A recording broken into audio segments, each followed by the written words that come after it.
Hello my dear students. So let's start with our next topic, which is example number 2.4. The sun's angular diameter is measured to be 1920 double dash. ठीक है. So that means suppose कि ये है sun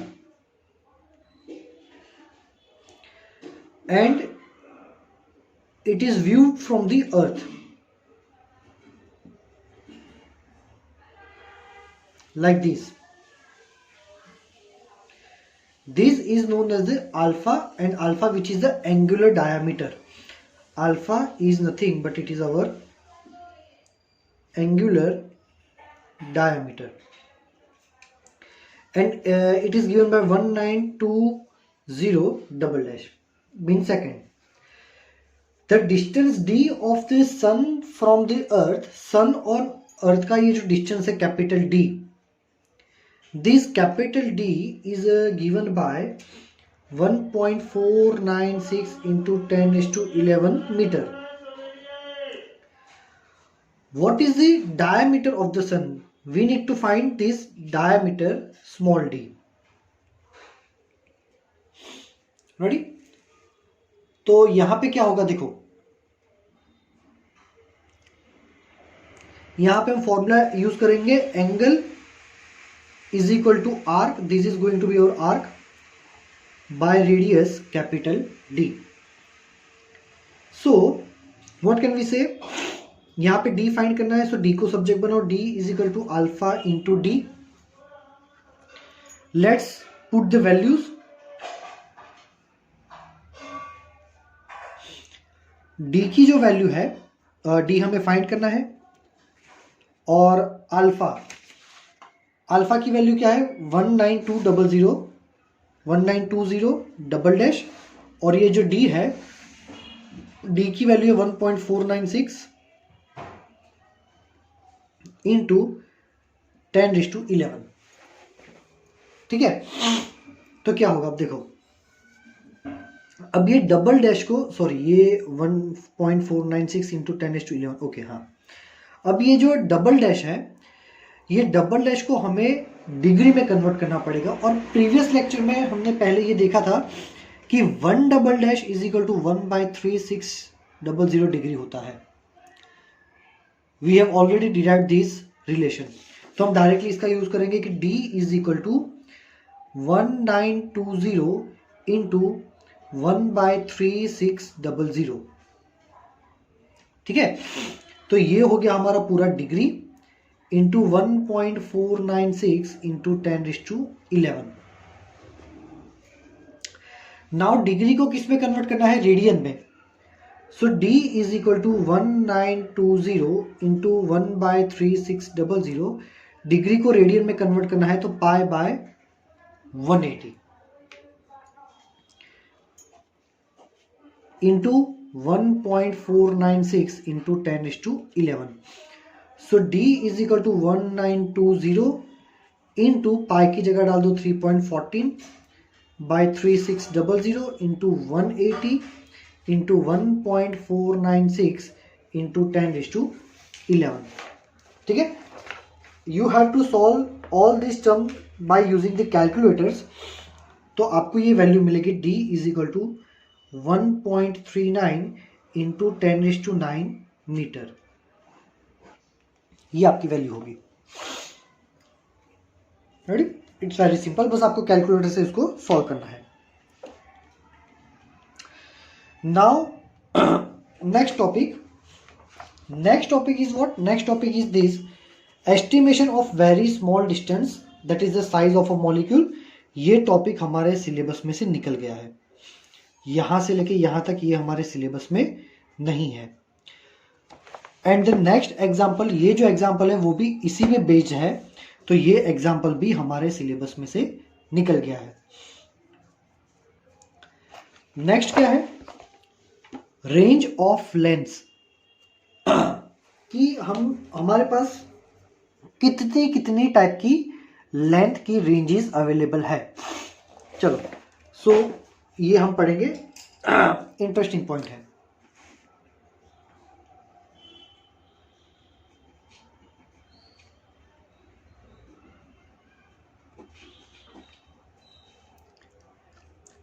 range of lengths.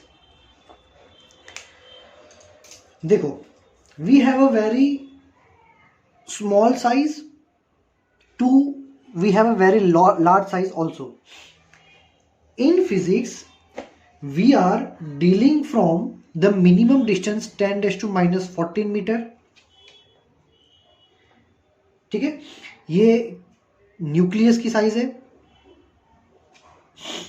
और यहां से लेके हमें 10 रेज़ टू 26 मीटर यहां तक जाना है। ये जो है ये किसी ऑब्जर्वेबल यूनिवर्स का साइज है।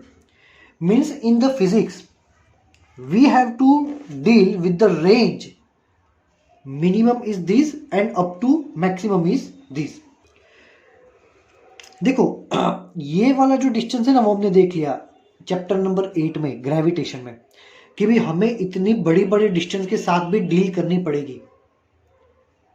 ये टॉपिक क्या है मेनली कि हमारा जो फिजिक्स का सिलेबस है वो सिलेबस में हम मिनिमम में मिनिमम कितना डिस्टेंस तक का कैलकुलेशन करते हैं।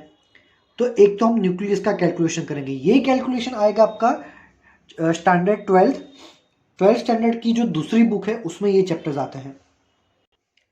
एंड मैक्सिमम डिस्टेंस तो हमने देख ही लिया अभी कि हमारा जो ग्रेविटी वाला चैप्टर है उसमें ये मैक्सिमम डिस्टेंस आते हैं जिसका कैलकुलेशन हमने कर लिया है। रेंज इज इंपॉर्टेंट, एग्जाम में आता है कि in physics what is the range of length. तो बड़ी रेंज का लेंथ का रेंज जो है वो ये है, 4 ऑप्शन दिए, you have to select this. Sometimes it is given by 10 raise to minus 15 metre to 10 raise to 26 metre, both are correct answer. कुछ रेफरेंस बुक में ये दिया है, कुछ रेफरेंस बुक में ये दिया हुआ है। हमें ये चैप्टर में लेंथ के बारे में पढ़ना है कि मिनिमम लेंथ कितनी हम डील करेंगे जिसके साथ, और मैक्सिमम लेंथ कितनी है जिसके साथ हम डील करेंगे। वैसे हम देखेंगे रेंज ऑफ मास कि हम छोटे से छोटे कितने मास का कैलकुलेशन करेंगे, बड़े से बड़ा कितना कैलकुलेशन करेंगे। फिर हम देखेंगे टाइम के बारे में कि छोटे से छोटा टाइम कितना है जिसके हम कैलकुलेशन करेंगे, और मैक्सिमम टाइम जिसके कैलकुलेशन करेंगे। ठीक है, चलो तो ये हमारा रेंज हो गया। अब हम देखेंगे कि some important units of length, जैसे कि 10 रेज़ टू माइनस 15 मीटर। ठीक है, ये एक न्यूक्लियस का साइज है। न्यूक्लियस का साइज जो होता है वो 10 रेज़ टू माइनस 14, कुछ बुक में 10 रेज़ टू माइनस 15 तक लिखा हुआ होता है। तो ये न्यूक्लियस का साइज है। सो न्यूक्लियस का साइज जो है इसको हम अलग से एक नया यूनिट बता देंगे, और वो यूनिट है 1 फर्मी। वो यूनिट क्या है? 1 फर्मी। तो ये आपको याद रखना है इंपॉर्टेंट कि 1 फर्मी क्या होता है? 10 रेज़ टू माइनस 15 मीटर होता है। फिर होता है 1 एंगस्ट्रॉम। सो 1 एंगस्ट्रॉम होता है 10 रेज़ टू माइनस 10 मीटर। ये भी हम याद रखना है कि 10 रेज़ टू माइनस 10 मीटर को भी अलग से यूनिट डिफाइन किया है, वो हो गया 1 angstrom. This is also very important.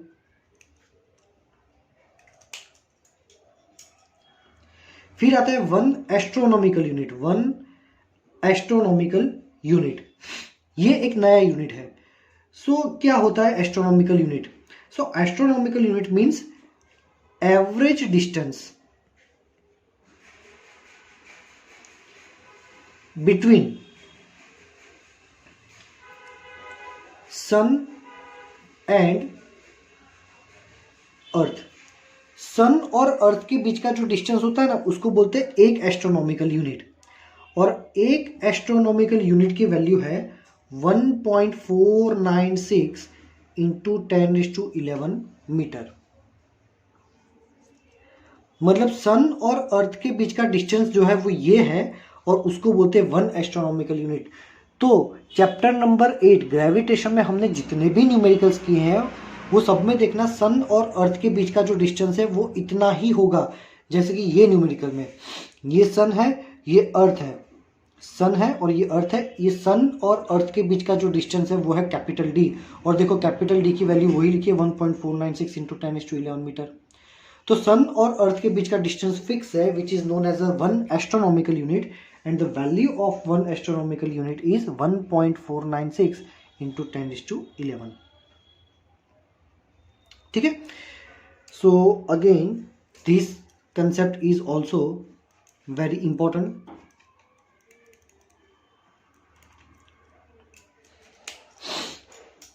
Then 1 light year, 1 light year. So होता क्या है 1 light year? देखो ये बहुत ही इंपॉर्टेंट है। कैसे? देखने से ऐसा लगता है 1 लाइट ईयर, मतलब ये यूनिट ईयर्स दिखाता है, तुमको ऐसा लगेगा। And year means time. Exam में अगर आ गया कि 1 light year is basically what, time, length, mass, force, कुछ भी दिखाएगा, तो तुमको तो ऐसे लगेगा कि ये तो लाइट ईयर है ना, ईयर मतलब टाइम हो गया, but it is not a time. 1 light year is a distance. ये डिस्टेंस है। कौन सा distance? So distance covered by light in 1 year. Light 1 साल में जितना डिस्टेंस कवर करता है उसको, वो डिस्टेंस को बोलते हैं 1 लाइट ईयर। तो velocity is equal to distance divide by time. तो लाइट की वेलोसिटी कितनी है? 3 इंटू 10⁸8, और डिस्टेंस तो हमें फाइंड करना है। और टाइम कितने टाइम में? 1 साल में। लाइट 1 साल में जो डिस्टेंस कवर करता है वो डिस्टेंस को बोलते हैं लाइट ईयर। तो टाइम कितना है? तो 1 साल में 365 दिन। डेज को पहले आवर्स में कन्वर्ट करो और आवर्स को सेकंड में कन्वर्ट करो। तो ये सब यूज करके अगर आप डिस्टेंस मेजर करोगे तो वो डिस्टेंस आएगा 9.46 इंटू 10⁻15 मीटर। ठीक है, तो ये एक्सट्रीमली इंपॉर्टेंट है। इतना जो डिस्टेंस होता है 9.46 इंटू 10⁻15, ये डिस्टेंस होता है 1 लाइट ईयर। ठीक है, और ये IMP है। ठीक है, रेड पेन में जो भी है ये सब कुछ हमारा क्या है, इंपॉर्टेंट है। चलो, क्यों इंपॉर्टेंट? 1-1 मार्क्स में एग्जाम में आता है ये, इसीलिए।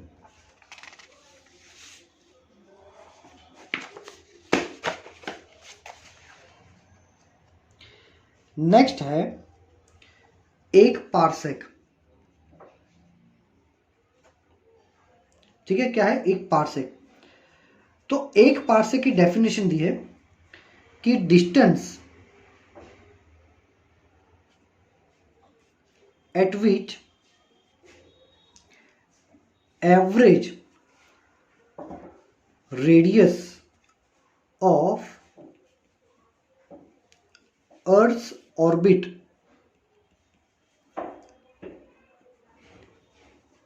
subtends an angle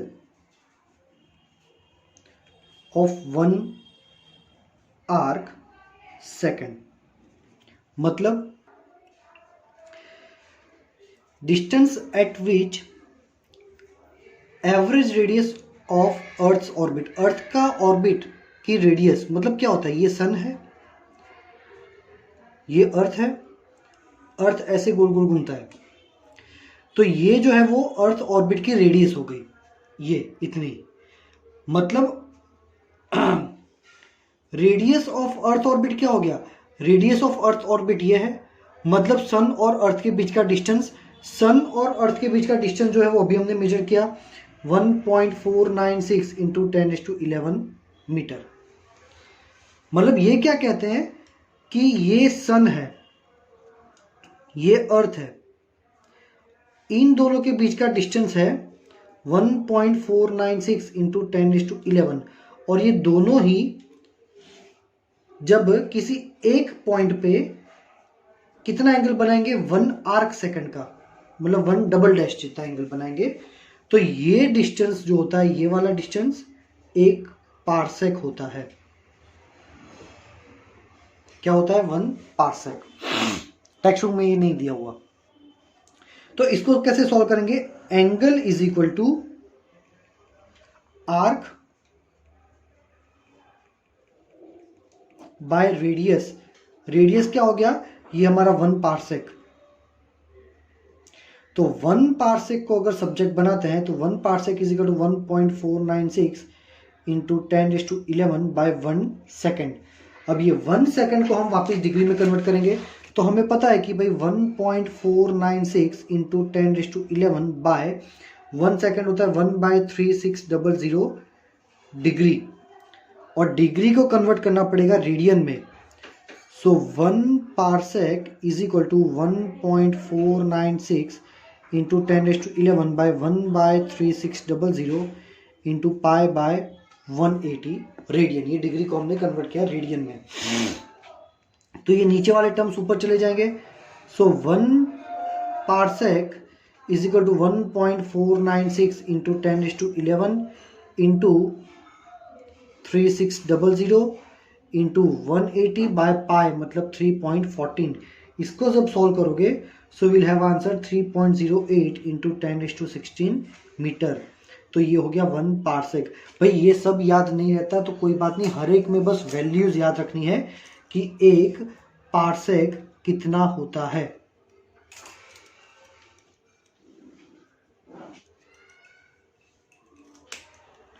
ठीक है, चलो। So now next topic is measurement of mass. जैसे हमने ये सब लेंथ के बारे में किया ना, वैसे अब मेजरमेंट ऑफ मास करेंगे।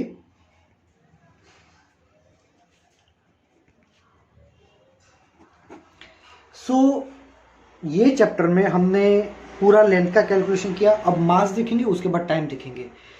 जो भी इंपॉर्टेंट चीजें ना वो लेंथ में ही है, न्यूमेरिकल्स भी लेंथ के ही है। हमने ये जो पैरेलैक्स मेथड वो सब देखा। मेजरमेंट ऑफ मास और मेजरमेंट टाइम में ऐसा कुछ भी नहीं है, ना कोई कंसेप्ट, ना कोई फॉर्मूला, ना कोई न्यूमेरिकल। बस आपको वैल्यूज ही याद रखनी है कि हम छोटे से छोटा कितना मास यहाँ पे देखेंगे। तो यहाँ पे हम जो छोटे से छोटा मास देखते हैं वो होता है 1 यू मास, जो कि एटम्स और मॉलिक्यूल्स का होता है। एटम्स और मॉलिक्यूल्स इतने छोटे छोटे होते हैं कि उनका मास किलोग्राम में डिफाइन करना बहुत मुश्किल हो जाता है। इसलिए एटम और मॉलिक्यूल्स के जो मास होते हैं उसको हम 1 यू में डिफाइन करेंगे। तो भाई 1 यू कितना होता है? 1 यू होता है 1.66 इंटू 10⁻27 किलोग्राम। तो पहले तो तुमको ये याद रखना है कि 1 यू कितना होता है। ये यू को क्या बोलते हैं? तो यू को बोलते हैं यूनिफाइड एटॉमिक मास। ठीक है, बाद में पढ़ेंगे जिसको एएमयू भी बोलते हैं। ठीक है, बट अभी के लिए इतना ही याद रखो। तो एटम्स और मॉलिक्यूल्स जो होते हैं बहुत छोटे छोटे होते हैं, उनको हम किलोग्राम में डिफाइन नहीं कर सकते, इसलिए उनका मास हमें यू में डिफाइन करना पड़ता है। और 1 यू इतना किलोग्राम होता है। कैसे पता चला कि 1 यू इतना ही किलोग्राम होता है? क्या है ये 1.66 इंटू 10⁻27? तो यहां पे है 1 यू मतलब कार्बन का जो आइसोटॉप है 6C12, उसका जो मास है उसके मास का 1/12 पार्ट। कार्बन का जो आइसोटॉप है उसका 1/12 करो उसके मास का, तो तुम्हें ये मिलेगा। ठीक है, तो आपकी बुक में यहां पे अच्छे से दिया हुआ है कि भाई एक यूनिफाइड एटॉमिक मास, यानी कि 1 यू क्या होता है? 1/12 of the mass of an atom of carbon 12 isotope including the mass of electrons, जो कि इतना होता है। बस इतना ही याद रखना है हमें कि 1 यू कितना किलोग्राम होता है। 1 यू इतना किलोग्राम होता है। ठीक है, चलो।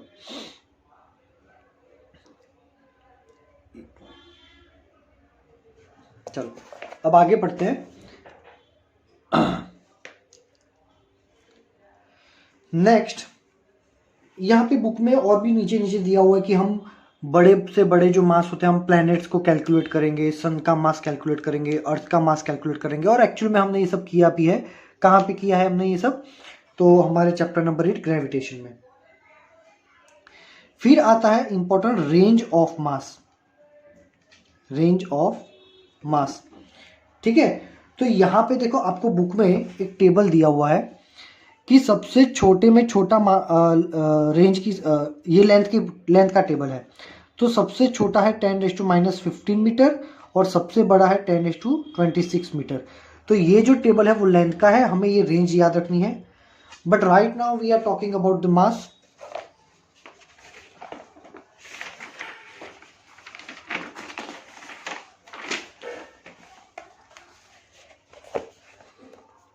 तो यहाँ पे ये हो गया हमारा मास का टेबल। सबसे छोटा जो मास है वो 10⁻30 किलोग्राम है, उसका रेंज। और सबसे बड़ा जो मास है वो 10⁻55 किलोग्राम है। यहाँ पे लिखा हुआ है, ये रेंज आपको याद रखनी है, ठीक है। चलो, तो फिर है measurement of time. Measurement of time भी इतना इंपॉर्टेंट नहीं है। यहाँ पे आपको बताया कि स्टैंडर्ड वॉच कौन सी है। तो सबसे स्टैंडर्ड वॉच है सीजियम क्लॉक, या फिर एटॉमिक क्लॉक भी उसको बोलते हैं, है ना। तो ये सबसे स्टैंडर्ड क्लॉक है। इंडिया में कहाँ रखी है सब कुछ लिखा हुआ है, इसमें पढ़ लेना अच्छा रहेगा।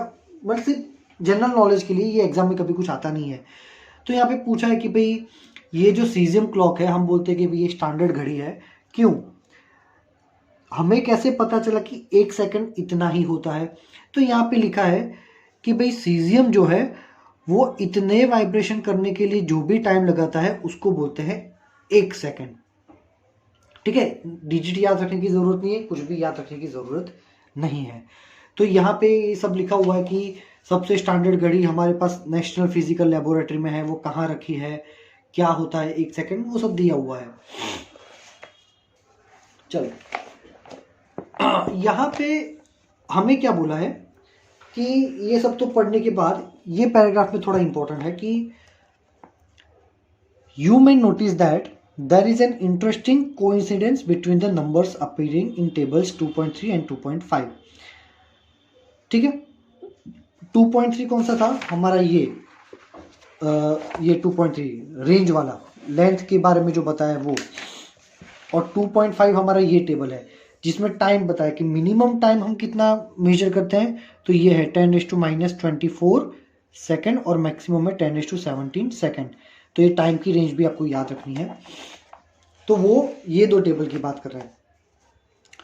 Note that the ratio of the longest and shortest length of the object in our universe is this.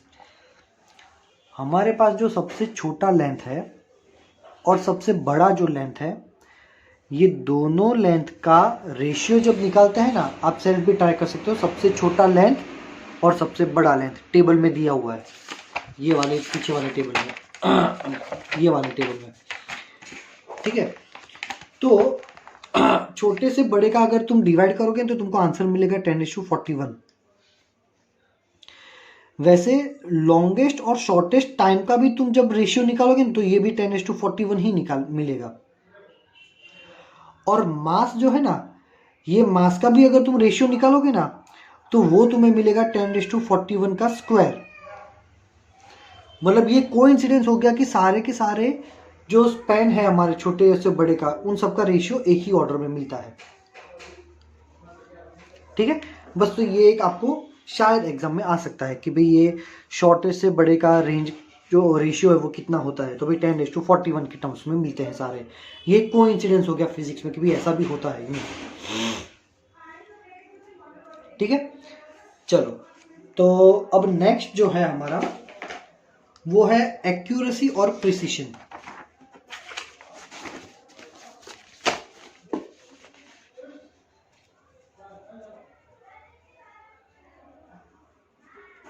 Accuracy and precision.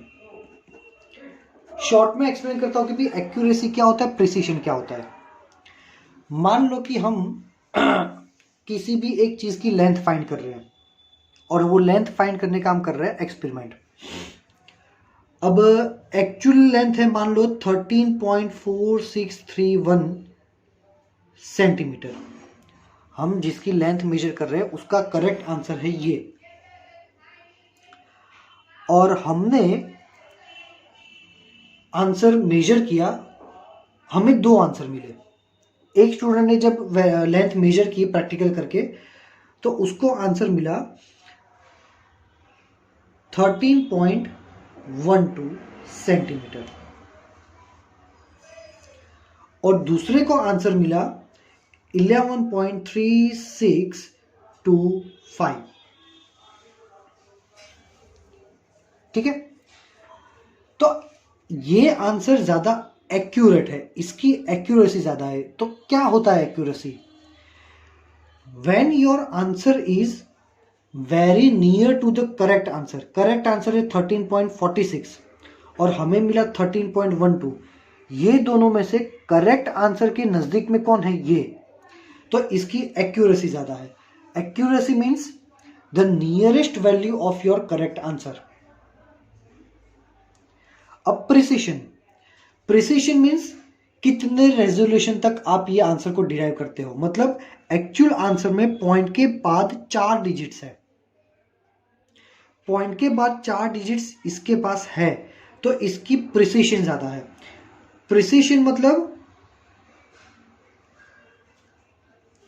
Resolution, point के पीछे कितना दूर तक आप जा सकते हो, कितने डिजिट्स तक आप उसको रेजोल्यूशन दे सकते हो, उसको बोलते हैं प्रिसिशन। ठीक है, तो हमें कैसे आंसर चाहिए? We need a answer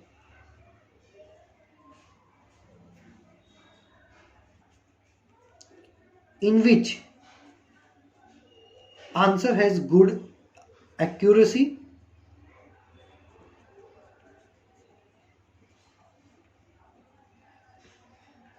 and good precision। हमें ऐसा आंसर चाहिए जिसमें एक्यूरेसी भी अच्छी हो और इसमें प्रिसिशन भी अच्छा हो। मतलब हमारा आंसर नियरेस्ट आंसर के पास भी होना चाहिए और पॉइंट के बाद के डिजिट्स भी ज्यादा होने चाहिए। सो एक्यूरेसी और प्रिसिशन को आप अच्छे से यहां पे समझ लेना। अब एक्यूरेसी और प्रिसिशन के बाद हमारा मेन टॉपिक आएगा एरर्स, जो कि बड़ा टॉपिक है, इसलिए इसको हम देखेंगे अब नेक्स्ट लेक्चर में। ठीक है, तो यहां तक अच्छे से देख लेना। एरर्स बेसिकली 2 टाइप की होती है। एक होती है सिस्टमैटिक एरर्स